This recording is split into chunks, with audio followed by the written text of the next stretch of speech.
पाककलामध्ये आज आपण बनवते क्रिस्पी रवा डोसा, त्याचबरोबर टँगी टोमॅटोची चटणी।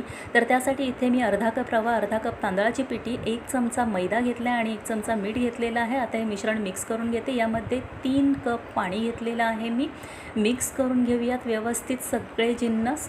आता यामध्ये मी अर्धा इंच आलं किसून घालणार आहे आणि त्याचबरोबर इथे मी 4 ते 5 मिरच्या आणि 10 ते 12 कढीपत्त्याची पानं ती देखील बारीक चिरून घेतलेली आहेत। त्याचबरोबर 1 चमचा जिरं, भरपूर सारी कोथिंबीर आणि अर्धा कांदा बारीक चिरून घेतलेला आहे। तो असा हातावर मोकळा करून घालायचा आहे। यामध्ये मिक्स करून घेऊयात आणि आता रवा फुलण्यासाठी साईडला ठेवूयात। तोपर्यंत टोमॅटोची चटणी करूया। 4 टोमॅटो, 1 कांदा आणि 4 मिरच्या घेतलेल्या आहेत। एका पॅनमध्ये 1 चमचा तेल घ्यायचं आहे, 2 चमचे फुटाण्याची डाळ आणि त्याचबरोबर 1 चमचा इथे सफेद तीळ घेतलेले आहेत। हलकासा रंग आला की त्यावर कांदा घालून घ्यायचा। कांदा देखील गुलाबी रंग येईपर्यंत परतवायचा आहे।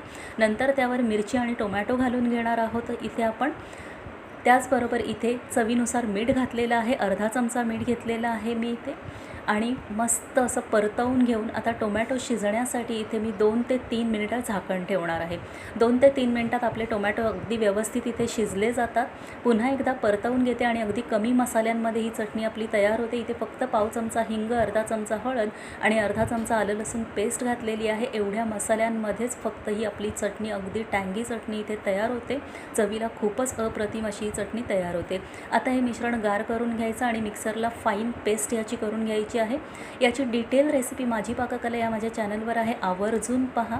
तर इथे आता मी मस्त अशी ही पेस्ट इथे करून घेतलेली आहे। एका भांड्यामध्ये काढून घेते पातेल्यात एका आणि आता वरनं ह्याला मस्त चुरचुरीत अशी फोडणी आपल्याला द्यायची आहे। तर एका पॅनमध्ये 1 छोटा चमचा तेल घेतले। तेल तापलं की मोहरी तडतडली की यामध्ये 10 ते 12 कढीपत्त्याची पानं आणि 2 लाल मिरच्या घेतलेल्या आहेत आणि ही चुरचुरीत फोडणी आपण या चटणीवर घालून घ्यायची।